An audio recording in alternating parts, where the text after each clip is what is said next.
नमस्कार दोस्तों, मेरा नाम है गौरव और आपका बहुत बहुत स्वागत है स्टोरीज बाय गौरव में। आज मैं एक ऐसी कहानी सुनाने वाला हूँ जो आप चाहो या ना चाहो आपके माइंड को पूरी तरह पॉजिटिव बना देगी। तो बिना किसी डीले के शुरू करते हैं। एक बहुत पुरानी बात है। एक गांव में एक फार्मर रहता है जिसका नाम था रमेश।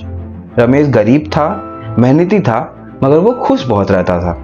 एक दिन क्या हुआ, रमेश का घोड़ा भाग गया।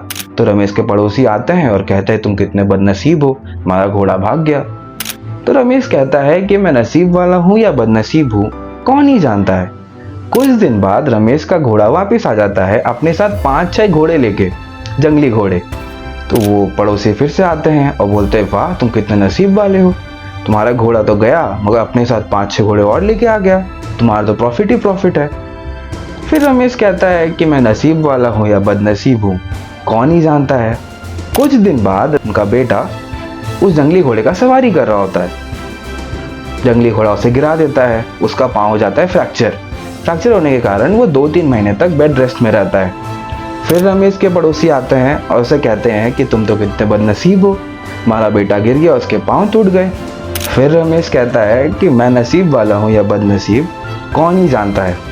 कुछ दिन और बीतते हैं और कुछ सिपाही आते हैं उस गांव में और हर एक जन को सिपाही बनने के लिए मतलब रिक्रूट करने के लिए बुलाते हैं, मगर रमेश के बेटे के पाँव के चोट के कारण वो नहीं जाता है।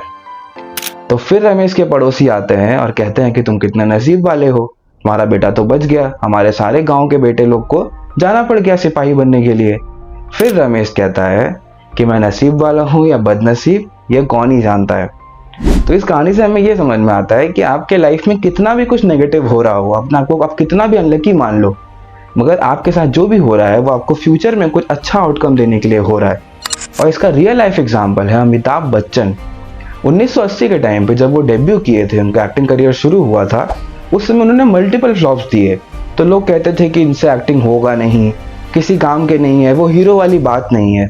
फिर जंजीर मूवी आई जिसके बाद से उनका जो स्टारडम था वो तो स्काई रॉकेट हो गया। फिर 2000 के टाइम पे अमिताभ बच्चन को बैंक्रप्सी फेस करना पड़ा, उनको अपने घर तक बेचने पड़े। फिर कौन बनेगा करोड़पति शुरू हुआ और आज के टाइम पे अमिताभ बच्चन को और केबीसी को कौन नहीं जानता है।